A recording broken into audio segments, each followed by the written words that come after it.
You started the Straight Nation. That's why you started this organization, in order to stop this from growing in your country? What was the purpose? Absolutely. I came to Jesse. I came to when I supported our country resisting the agenda and articulating. Ideas are ideas.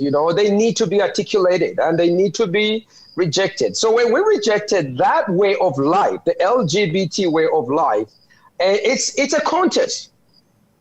I was persecuted. I was witch hunted. I had to go to the American embassy and renounce my American citizenship. I was American because my wife is American. I had become an American citizen. I was being witch hunted with lawsuits at the ICC, International Criminal Court, lawsuits in American Federal Court. There was like no end to it. So I said, you know what? I love being America. I love joining and being part of America, but I was under a lot of duress. Yeah. So I had to go to the embassy and renounce American citizenship. This gives you an idea of the amount of suffering I went through. Jesse, I was speaking in some of the best churches. I spoke in Rick Warren's church several times. I was one of the best appreciated pastor in some of the biggest churches in the United States of America. But I was demonized. I was attacked. I was vilified. When you speak up against this agenda, they throw everything at you like you would not believe it. So I've gone through a hard time financially. We were destroyed. If God did not give me the strength to stand financially, all the churches that used to support us stopped supporting us because each one of them was told, hey, they're killing gays in Uganda. Pastor Ssempa is killing gays. You are a friend of someone who's killing. None of those is true. None of those, but it doesn't matter. Right. But in this world, once you throw it out and you throw it out and you throw it out, before you know it, somebody says, hey, look at him. He is the person who is killing gays. I'm like, what? You end up just keeping quiet. You're like, I don't want to say anything about that. I don't want, please leave me alone. But I realize in schools, the kids are being indoctrinated in movies, in books, everywhere. We got to say something. So in reflecting over it, I got to see that the only word that the LGBT would accept to have dialogue was straight. And so I said, okay, if you call me straight, I will just champion straight. I will explain to you why I am straight, why straight people are contributing to civilization, why we must respond to the many lies that are being told to our children with truth and with respect.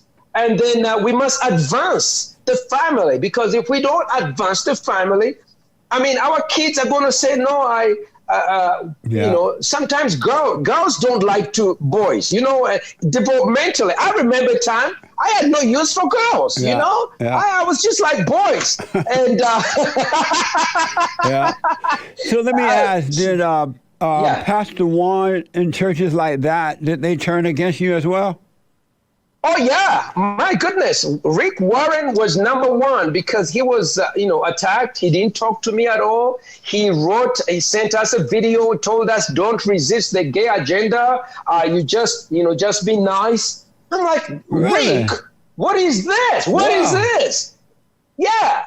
And we had we had a fall. I almost burnt Rick Warren's, purpose-driven book because I bought about 20,000 of his books for my university where I am. But we were so disappointed with his lack of courage to stand. Guys were like, let's burn his books. I'm like, no, don't burn them. Don't burn them. He wrote good things, but when the rubber hit the road, he just wasn't able to stand strong. And I think that's what we need to, we need to encourage our pastor. We need to encourage our thought leaders. Stand strong. Stand strong. Why do you think pastors like Rick Warren and others are afraid to stand up against the homosexual agenda, this idea of racism agenda. They seem to be afraid to deal with those real issues in life.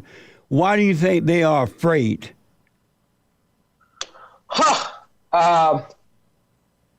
If I would dare to, I think the love, to be thought as well. I probably would say they need more Jesus for real. They need more Jesse. They need more Jesus. Jesus got to go from, looking good on the outside, because Jesus says in this world you will have tribulation. Yeah. You will suffer. Yeah. You will be persecuted. I really think they choose, because this was in real time.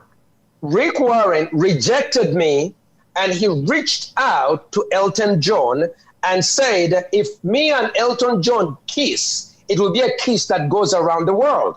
And Ssempa, get behind the bus. Dude, that's wrong. That's wrong. I mean, Rick Warren, look, you can't choose Elton John over me. I know Elton John has got glad, he's got money and he's popular and everything. Yeah. He can sing all right. But I'm a brother in the Lord. Yeah. So even if I'm being persecuted, we need to stand with each other through the hard time. That's I think right. They need more Jesus in there. That's what I would say.